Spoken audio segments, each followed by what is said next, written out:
వారధి వారాహి వార్తలు విశ్లేషణ కార్యక్రమానికి స్వాగతం. అయితే ఈరోజు టెక్నికల్ ప్రాబ్లంతో ఈనాడు దినపత్రిక విశ్లేషించలేకపోయాం, అందుకు చింతిస్తున్నాము. అన్యదా భావించకండి వారధి వారాహి ప్రేక్షకులు.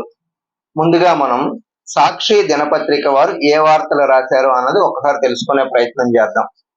89 కేసుల్లో 80 మంది అరెస్టు.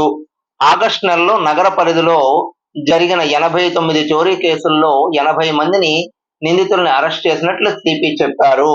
ఇప్పుడు ఈ కొత్తగా వచ్చినటువంటి పోలీస్ కమిషనర్ శంఖభక్త బాగ్చే నెల రోజులకు ఒక విలేకరుల సమావేశం పెడుతూ నెల రోజుల్లో ఏం జరిగిందా అన్నది ప్రజలకు తెలియజేస్తున్నారు.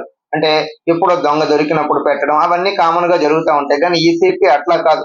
నెల రోజుల్లో క్రైమ్ ఏం జరిగింది, ఆ క్రైమ్ లో రికవరీ ఏం చేశాం, మొత్తానికి ప్రజలకు స్పష్టంగా పోలీసు పనితీరు ఏ విధంగా ఉంది, పోలీసులు నెల రోజుల్లో ఏ ప్రక్రియ చేశారు, ఎంత మేరకు అచీవ్మెంట్ సాధించారు, లేకపోతే ఎంత మేరకు డౌన్ లో ఉన్నారు అన్నది ప్రతి నెల ఒక విషయాన్నంతా చెప్తున్నారు పోలీస్ కమిషన్. అంటే మొత్తం మీద పోలీసు శాఖలో ఎలా జరుగుతుంది, నెల రోజుల పనితీరుపై ప్రజలు మనల్ని హర్షిస్తారు, మనం ప్రతి విషయాన్ని చెప్తే పోలీసులపై నమ్మకం కలుగుతుంది అన్నది ఆయన ఆలోచన విధానంగా ఉన్నట్టుంది. అందుకే ప్రతి నెల ఆయన ఒక రివ్యూని, అంటే మొత్తం ఓవరాల్ గా నెల రోజుల్లో జరిగినవి చెప్తూ కొంత ధైర్యాన్ని ప్రజలకు ఇస్తున్నారు అన్నది అర్థం అవుతుంది. ఇళ్ల నిర్మాణాల్లో పురోగతి. జిల్లాలో చేపట్టిన ఇళ్ల నిర్మాణాల్లో మరింత పురోగతి సాధించాలని కలెక్టర్ ఎంఎన్ హరిహేంద్ర ప్రసాద్ ఆదేశించారు. నిన్న కలెక్టరేట్ లో జరిగినటువంటి సమీక్ష సమావేశాలు, వాళ్ళ కలెక్టర్ నిత్యం అధికారులతో సమావేశాలు జరుపుతుంటారు. అందులో భాగంగానే ఇళ్ల నిర్మాణం వేగవంతం అవ్వాలి, ప్రభుత్వం నిర్దేశించినటువంటి గైడ్ లైన్స్ ప్రకారం ఇళ్ల నిర్మాణంలో ఎక్కడా జాప్యం జరగకూడదు, పనులు త్వరితగతిన పూర్తవ్వాలి అన్నది జిల్లా కలెక్టర్ హరిహేంద్ర ప్రసాద్ ఇచ్చినటువంటి వార్తకు సారాంశంగా ఇది రాశారు. ఇక శ్రీ వీర గణపతిగా సంపత్ వినాయక ఆలయంలో రోజుకు ఒక అవతారం వస్తుంది. అందులో భాగంగానే నిన్న వీర గణపతిగా సంపత్ వినాయకుని ఆకారంగా చూపించారు. సాయంత్రం ఓపీకి మంగళం. ఉత్తరాంధ్రలో కేజీహెచ్ అంటే ఆరోగ్య ప్రధానిగా చెప్పుకుంటారు. ఇటు ఒరిస్సా నుంచి కూడా కింగ్ జార్జ్ ఆసుపత్రికి రావడం చాలా ఎక్కువగా వస్తూ ఉంటారు పేషెంట్లు. కింగ్ జార్జ్ ఆసుపత్రిలో అన్ని సేవలు ఉచితం, ప్రభుత్వ పరమైన ఆసుపత్రి కాబట్టి అన్ని బాగుంటాయి అన్నది ఒక నమ్మకం ఉంది. అయితే అది ఏమైంది అంటే సాయంత్రం ఓపీ మంగళం పాడారు. అంటే ఉదయం వచ్చిన వాళ్ళకే ఓపీ ఇస్తున్నారు, సాయంత్రం దాదాపు 200 మంది దాకా ఉంటారు. ఈ 200 మంది ఇబ్బందులు పడుతున్నారు. గతంలో ఎంత రష్ ఉండేదని ఒక ఫైల్ ఫోటో వేశారు, అలాగే మందుల కౌంటర్ దగ్గర ఎంత రష్ ఉండేదని ఇచ్చారు. ప్రస్తుతం కూటమి ప్రభుత్వం వచ్చిన తర్వాత విశాఖ కేజీహెచ్ ఆసుపత్రిలో సాయంత్రం ఓపీ సేవలు నిలిపివేశారు. ప్రభుత్వ ఆదేశాల మేరకు, అంటే సాయంత్రం ఓపీ నడపాలా లేదా అన్నది ప్రభుత్వం దగ్గర నుండి ఆదేశాలు రాలేదు కాబట్టి మేము నిర్వహించటం లేదు, సాయంత్రం ఓపీ చేయటం లేదు అన్నది చెప్పారు. రోగులు కూడా సాయంత్రం ఎప్పుడు అలవాటు కదా, వాళ్ళకి వెళ్తుంటారు వస్తుంటారు, ఓపీ సేవలు వినియోగించుకుంటారు.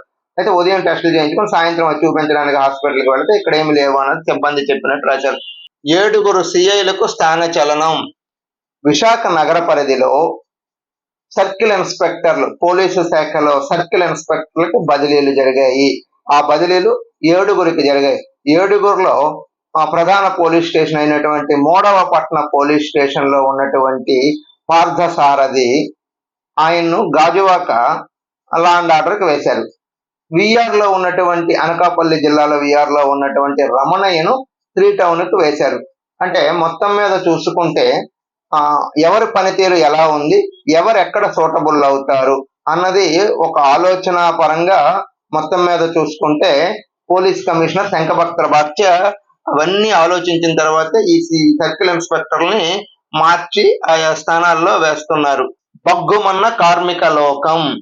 స్టీల్ ప్లాంట్ ప్రైవేటీకరణకు వ్యతిరేకంగా కూర్మనపాలెంలో రాస్తారోకో, కార్మికులను అడ్డుకుంటున్న పోలీసులు స్టేషన్కు తరలింపు. నిన్న స్టీల్ ప్లాంట్ కార్మికులు స్టీల్ ప్లాంట్ ను పరిరక్షించాలి అని చెప్పి ఒక పెద్ద ర్యాలీ చేశారు, భారీ ర్యాలీ చేశారు. ఈ ర్యాలీలో సిహెచ్ నరసింహరావుతో పాటు పెద్ద కార్మికులు, చిన్న కార్మికులు, అలాగే పెద్ద లీడర్లు, చిన్న లీడర్లు, మొత్తం అన్ని యూనియన్లకి సంబంధించినటువంటి స్టీల్ ప్లాంట్ కార్మికులు పాల్గొని ఆ ర్యాలీని విజయవంతం చేశారు. అందులో భాగంగానే వీళ్ళు ర్యాలీ చేస్తున్న సందర్భంలో పోలీసులు అడ్డుకొని ఆందోళన చేస్తున్న కార్మికులను అరెస్టు చేస్తూ బస్సుల్లోకి వెక్కించడం. ఇక్కడ చూశారు కదా, నరసింగరావును ఈడ్చుకెళ్తున్న పోలీసులు అన్నది ఒక ఫోటో వేశారు. ఇలాగే మహిళలు కూడా స్టీల్ ప్లాంట్ పరిరక్షించిన ర్యాలీలో పాల్గొన్న ఫోటో, బస్సులో అడ్డగించి అక్కడ కూర్చున్నటువంటి ఫోటో. అంటే మొత్తం మీద వైజాగ్ స్టీల్ ప్లాంట్ అంటే ఒక పెద్ద సెన్సేషనల్. ఎందుకంటే ఆదాయంలో కానీ దేనిలో కానీ వైజాగ్ లో స్టీల్ ప్లాంట్ అంటే భారతదేశంలో చాలా ప్రాముఖ్యత ఉన్నది. అటువంటి స్టీల్ ప్లాంట్ రోజు రోజుకి దిగజారిపోతుంది. ఈ స్టీల్ ప్లాంట్ ఇక్కడ తీసేస్తారనే ఊహాగానాల నేపథ్యంలో కార్మికులు కదం తొక్కారు. ఏయులో పాలన అస్తవ్యస్తం, పదోన్నతలో రాజకీయ జోక్యం, దళితులకు దక్కని పదోన్నతులు, దళిత ఉద్యోగులకు అన్యాయం, ఇంజనీరింగ్ విభాగంలో సీనియర్లకు అందని పదోన్నతులు, అలాగే అకౌంట్ సెక్షన్ లో ఇదే పరిస్థితి, అగ్రకులాల వారికే అందలం, ఇన్ఛార్జ్ బాధ్యతలు వారికే, పోస్టులు ఖాళీగా ఉన్న ప్రమోషన్లు ఇవ్వని పాలకులు, అలాగే పదోన్నతలో రాజకీయ జోక్యం ఎక్కువ అవడం వల్ల ఆంధ్ర యూనివర్సిటీలో పాలన సాగటం లేదు అన్నది ఈ వార్త సారాంశంగా మనం ఇప్పుడు విశ్లేషించుకున్నాం. ఆంధ్రప్రభ దినపత్రిక విశాఖ జిల్లాతో పాటు అనకాపల్లి, అల్లూరు జిల్లా వార్తలు కూడా వీళ్ళు మొదటి పేజీలో రాస్తారు. అవేంటి అన్నది ఒకసారి చూద్దాం. ప్రకృతి విపత్తులపై అప్రమత్తం అవసరం.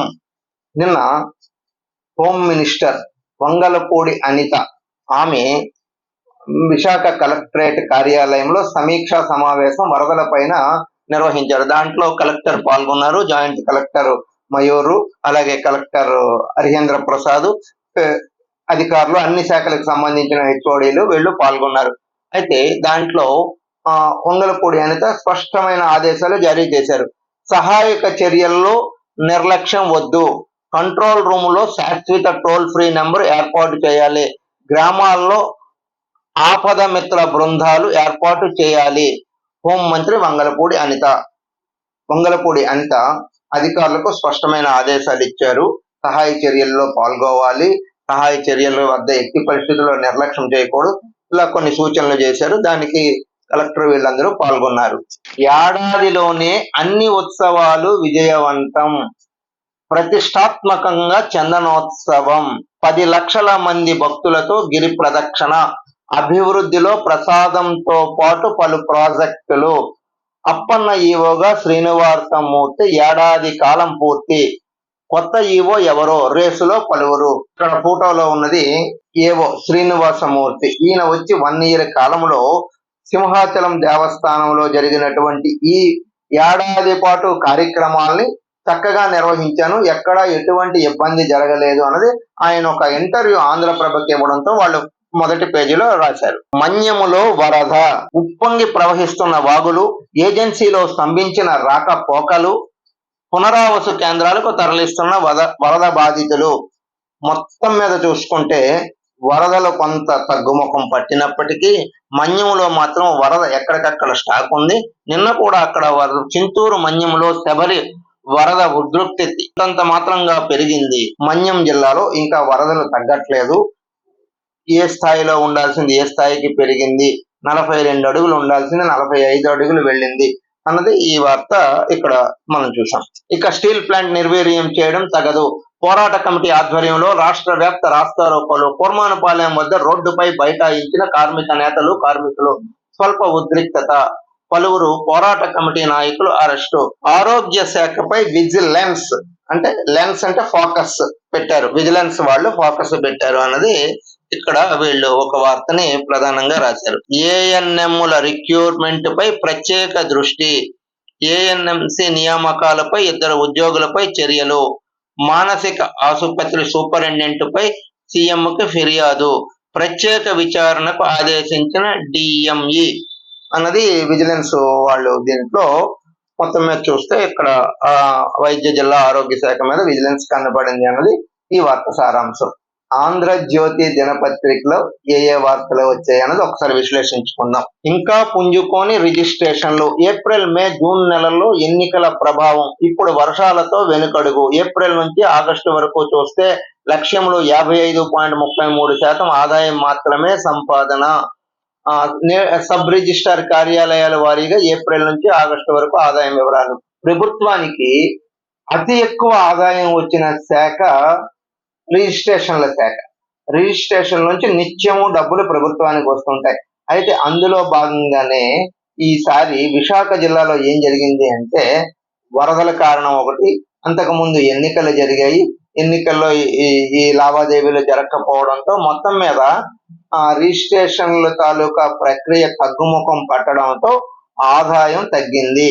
ఇంకా రిజిస్ట్రేషన్ రాలేదు, రిజిస్ట్రేషన్ పెరగాలి అన్నది ఈ వార్త సారాంశం రాశారు. అంటే ఎక్కడెక్కడ ఏమైంది, ఆనందపురం, భీమినిపట్నం, ద్వారకా నగర్, గాజువాక, గోపాలపట్నం, మధురవాడ, పెందుర్తి, సూపర్ బజార్, పెదగంట్యాడ మొత్తం మీద చూసుకుంటే ఇన్ని సబ్ రిజిస్ట్రార్ కార్యాలయంలో లక్ష్యం ఎంత ఉంది, ఎంత వచ్చింది అన్నది డినామినేషన్ తో వీళ్ళు ఇక్కడ ఒక వార్తని ప్రధానంగా రాసుకొచ్చారు. రోడ్డెక్కిన ఉక్కు కార్మికులు, కూర్మానపాలెం జంక్షన్ లో రాస్తారోకో, నాయకుడు సిహెచ్ నరసింహరావును అరెస్ట్ చేస్తున్న పోలీసులు. అన్ని పేపర్లో మాదిరిగానే వీరు కూడా ఒక వార్తను రాశారు. స్టీల్ ప్లాంట్ ని కాపాడేందుకు కార్మికులు కదం తొక్కారు. దాంట్లో భాగంగానే పెద్ద ర్యాలీకి పిలిపించారు. ఆ ర్యాలీలో విజయవంతమైంది. విశాఖపట్నం కూర్మానపాలెంలో జరిగినటువంటి ర్యాలీ ఉద్రిక్త పరిస్థితి నడుమ సాగింది అన్నది ఈ వార్త సారాంశంగా వీళ్ళు రాసుకొచ్చారు. అప్రమత్తంగా ఉండండి, ప్రకృతి వైపరీత్యాలు సంభవిస్తే తక్షణం రక్షణ, సహాయ చర్యలు చేపట్టండి. ఉత్తరాంధ్ర జిల్లాల కలెక్టర్లు, ఎస్పీలు, ఇతర అధికారులతో రాష్ట్ర హోంశాఖ మంత్రి వంగలపూడి అనిత. విశాఖ కలెక్టరేట్ నుంచి ఆయన 3 జిల్లాల కలెక్టర్లు, ఎస్పీలతో మాట్లాడి వరదలపై సమీక్షించారు. ఈ వరదల్లో అప్రమత్తంగా ఉండండి, వరదలు ఆగిపోయినా సరే భవిష్యత్తులో వరదలకు సంబంధించి కానీ మరే విపత్తు వచ్చినా అన్ని పకడ్బందీగా చేసుకోవాలి అన్నది ఒక ఆర్డర్స్ జారీ చేశారు. దాని ప్రకారమే నడుచుకుంటాము అని చెప్పి అధికారులు చెప్పినట్టుంది. ఆ వార్త ఈ విధంగా రాశారు. వర్షాలకు దెబ్బతిన్న రహదారులు, పలు చోట్ల పెద్ద పెద్ద గోతులు, జాతీయ రహదారి పరిస్థితి మరింత దారుణం, ప్రమాదాలకు గురి అవుతున్న వాహన చోదకులు అన్నది ఒక వార్త రాశారు. ఇక్కడ ఒక కారు వెళ్తుంటే ఆ పక్కన రోడ్డు ఎంత పోయింది, ముస్లింల తాటి చెట్ల పాలెం వద్ద జాతీయ రహదారిపై ఎంత రోడ్డు పోయింది, ఇలా మొత్తం మీద చూసుకుంటే విశాఖ నగరంలో వర్షాలకు రోడ్లన్నీ దెబ్బతిన్నాయి అన్నది వార్త సారాంశంగా వీళ్ళు రాశారు. ఆరోగ్య శాఖపై ఫిర్యాదులు వెల్లువ. విశాఖపట్నం ఆరోగ్య శాఖపై ఫిర్యాదులు వెళ్లడంతో దీన్ని రంగంలోకి డిఎంఆర్ కార్యాలయం వారు కూడా దిగారు. విజిలెన్స్ కూడా ఉంది అన్నది ఈ వార్త సారాంశంగా రాశారు. 89 చోరీ కేసుల్లో 80 మందిని అరెస్ట్ చేశామని చెప్పి పోలీస్ కమిషనర్ నిన్న విలేకరుల సమావేశంలో చెప్పారు. దానికి సంబంధించిన పోలీసులు సంఘప్రభాచే ఫోటో ఒకటి తీసి వేశారు. మొత్తం మీద చూసుకుంటే ఆంధ్రజ్యోతి దినపత్రిక ఈ వార్తలు రాశారు. దాన్ని మనం విశ్లేషించుకున్నాం. ఇది ఈ రోజు వారాహి వార్తలు విశ్లేషణ కార్యక్రమం. రేపు ఇదే కార్యక్రమంలో కలుద్దాం. అంతవరకు సెలవు. నమస్కారం. మీ శివప్రసాద్.